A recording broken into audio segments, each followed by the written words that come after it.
Exactly 2 years after the murders, the jury returned its verdict. Chris Coleman was guilty on all 3 counts. Outside the courthouse, the crowd erupted. Family members, friends, and neighbors wept openly, some in relief, others in anger.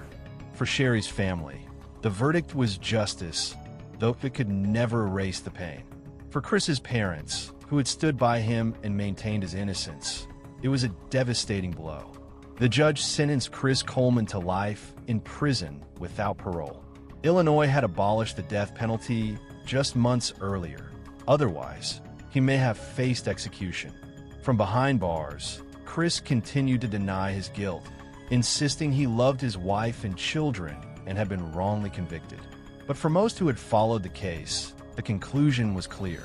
The murders left deep scars.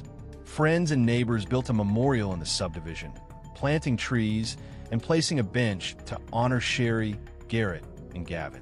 Plans were made to build a little league field in the boys' memory, keeping alive the joy they once found in playing ball. For Sherry's family and close friends, the loss remains an open wound, softened only by the determination to keep her memory alive and to help other families affected by domestic violence. The Coleman murders remain a haunting story, a reminder that evil doesn't always come from strangers lurking in the dark. Sometimes it hides behind the familiar face of a husband, a father, a neighbor. And the community of Columbia, Illinois, will never forget the day they discovered that even in the safest of places, tragedy can strike from within.